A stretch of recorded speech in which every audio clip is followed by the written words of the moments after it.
वंदे मातरम, जय हिंद, जय भारत। दोस्तों, महत्वपूर्ण जानकारी है गीतकार प्रदीप के बारे में, जिनका निधन 11 दिसंबर 1998 में हुआ था। आज उनका स्मृति दिवस के रूप में मैं श्रद्धांजलि दे रहा हूं और उनके महत्वपूर्ण पल को आपके साथ सजो रहा हूं। और महत्वपूर्ण जानकारी है इस वीडियो में उनके गीतकार के रूप में योगदान देने पर, और इसके अलावा उनको किस वर्ष पुरस्कार मिले, महत्वपूर्ण जानकारी है। तो दोस्तों, मैं वीडियो को प्रारंभ कर रहा हूं।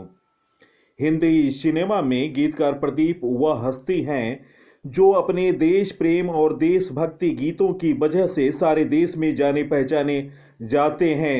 साल 1943 में फिल्म किस्मत में लिखे उनके क्रांतिकारी गीत दूर हटो ए दुनिया वालों की लोकप्रियता से घबराकर बरतानिया हुकूमत ने गीतकार प्रदीप के खिलाफ गिरफ्तारी वारंट जारी कर दिया, जिसके चलते प्रदीप कई दिनों तक अंडरग्राउंड रहे।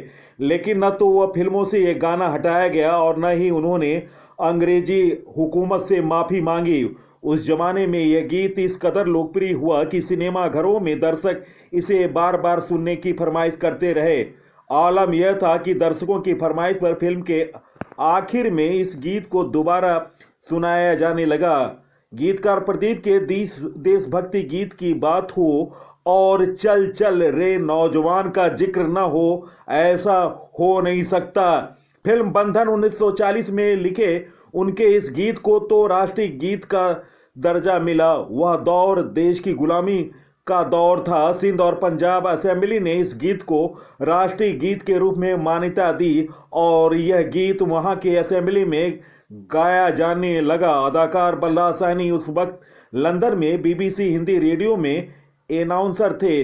वे भी इस गीत को वहां प्रसारित करने से अपने आप को नहीं रोक पाए।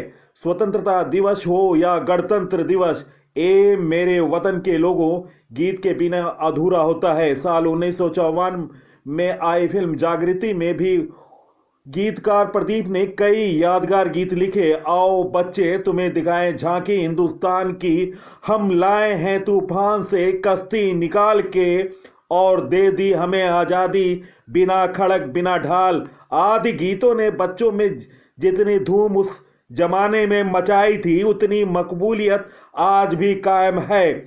एक के बाद एक आए इन देशभक्ति भरे गीतों ने कवि को राष्ट्र कवि का दर्जा दिलाया।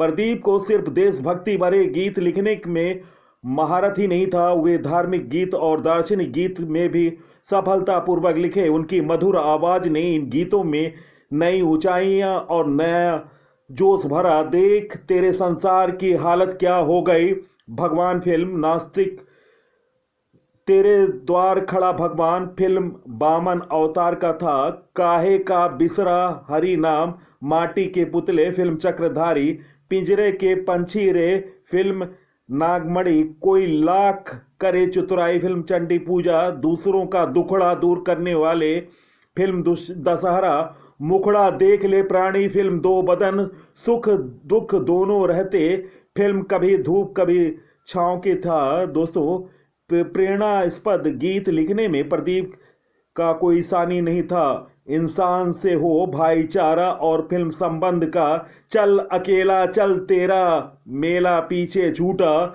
ऐसे ही कुछ नगमे हैं जिनके जरिए वे समाज को पैगाम देने की कोशिश की। आज भी अंधेरे में हमें नई राह यह गीत दिखाते हैं। कवि प्रदीप ने इलाहाबाद विश्वविद्यालय से स्नातक की डिग्री हासिल की। अपने कॉलेज के दिनों में वह आनंद भवन के नजदीक रहते थे। पंडित जवाहरलाल नेहरू का घर इनके करीब होने की वजह से उस वक्त वह सियासत का अखाड़ा हुआ करता था, जहां आए दिन सियासी बैठकें होती रहती थी। नौजवान रामचंद्र नारायण द्विवेदी भी इनमें शामिल थे। दोस्तों, बता दूं, प्रदीप का असली नाम था रामचंद्र नारायण द्विवेदी।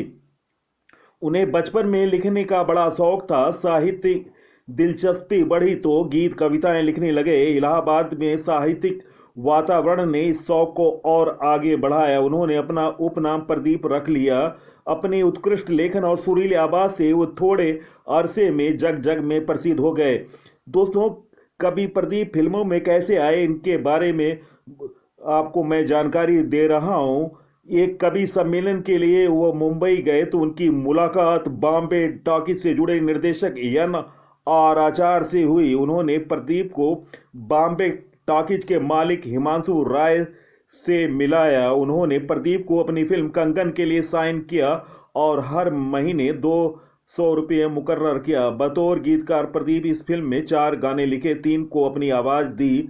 साल 1939 में आई इस फिल्म ने बॉक्स ऑफिस पर सिल्वर जुबली मनाई और फिल्म में उनके गीत लिखे हवा तुम धीरे बहो हम आजाद परिंदों को खूब लोकप्रिय हुए। कंगन फिल्म में कामयाबी के बाद गीतकार प्रदीप बॉम्बे टॉकीज का अभिन्न हिस्सा हो गए। बाद में बॉम्बे टॉकीज को ही फिल्म बंधन, पुनर्मिलन, झूला, नया संसार और किस्मत में भी उन्होंने गाने लिखे। अपने गानों की वजह से फिल्मों में एक नया इतिहास रचा। यह वह दौर था जब देश में चारों ओर भारत छोड़ो आंदोलन की गूंज थी। प्रदीप के लिखे गीत दूर हटो ए दुनिया वाले, हिंदुस्तान हमारा है ने उन्हें बड़ा गीतकार बना दिया। भारत छोड़ो आंदोलन में यह गीत सत्याग्रहियों के लिए एक नारा बन गया। फिल्म किस्मत के बाकी गीत भी सुपरहिट साबित हुए, खास तौर से धीरे धीरे आ रे बादल, पपिया रे मेरे पिया से, अब तेरे सिवा कौन मेरा, गानों ने देश के घर घर में धूम मचा दी। अपने गीत संगीत की वजह से किस्मत देश की पहली गोल्डन जुबली फिल्म बनी। तो देश की पहली गोल्डन जुबली फिल्म थी किस्मत। फिल्म पैगाम में प्रदीप ने अलग रंग जमाया और खास तौर से ओ अमीरों के गरीबों की परेशानियों के जरिए उन्होंने ओ अमीरों के परमेश्वर गीत लिखे और उन्होंने अमीरों की दुनिया से गरीबों की परेशानियों को बड़े ही संवेदनशीलता से दिखलाया। ऐसा लगता है गरीबों के जंग में आज रखवाला कोई नहीं, ऐसा लगता है दुखियों के आंसू पोंछने वाला कोई नहीं, ओ अमीरों के परमेश्वर। साल 1954 में आई फिल्म नास्तिक के गीतों से प्रदीप को धार्मिक गीतकार के रूप में नई पहचान मिली। इस फिल्म में उन्होंने न सिर्फ गीत लिखे बल्कि उन्होंने गाना गाया। जाहिर है यह फिल्म कामयाब रहा। साल 1975 का वह दिन जिसमें उन्होंने छोटे बजट की फिल्म जय मां संतोषी के गीत लिखकर इतिहास रचा और गीतों में मैं तो आरती उतारूं मां, यहाँ वहाँ जहाँ तहाँ करती हूँ मैं तुम्हारा व्रत मैं, और मदद करो संतोषी मां। फिल्म के सारे गानों ने लोकप्रियता की नई मिसाल पेश की और घर घर में प्रसिद्धि मिली। साल 1962 में भारत चीन युद्ध के दौरान प्रदीप ने सैनिकों की शहादत और उनके सम्मान में ए मेरे वतन के लोगों लिखा। इस गाने को पूरे देश में मकबूलियत मिली और प्रसिद्धि मिली। अब यह एक इतिहास है।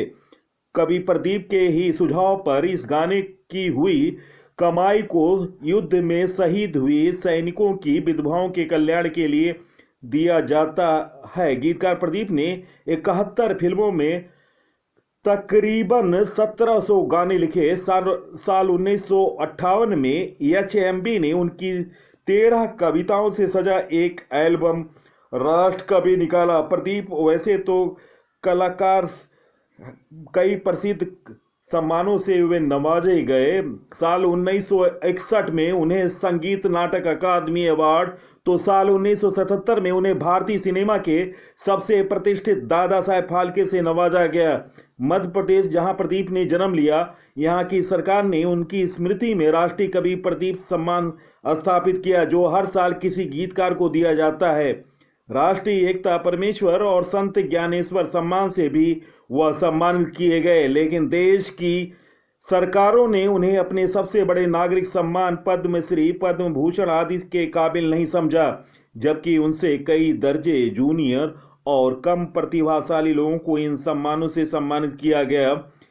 दोस्तों, आज भले ही गीतकार प्रदीप हमारे बीच नहीं हैं, लेकिन उनके गीत की वजह से वे हमेशा अमर रहेंगे और देशवासी उन्हें कभी नहीं भूला पाएंगे और उनके योगदान को फिल्म इंडस्ट्री कभी भुला नहीं पाएगा। और जन जन में लोकप्रिय देशभक्ति गीतों ने लोगों को देश के प्रति प्रेम फैलाया है। तो महत्वपूर्ण दोस्तों, ये रहा महत्वपूर्ण जानकारी। आपको कैसा लगा? अपने सोशल साइटों और स्टडी ग्रुपों पर अवश्य अपने विचारों को लिखें। मैंने प्रयास किया है, थोड़े से समय में महत्वपूर्ण जानकारी मैंने दी है, तो आप इस वीडियो को शेयर करें सोशल साइटों और स्टडी ग्रुपों में। धन्यवाद।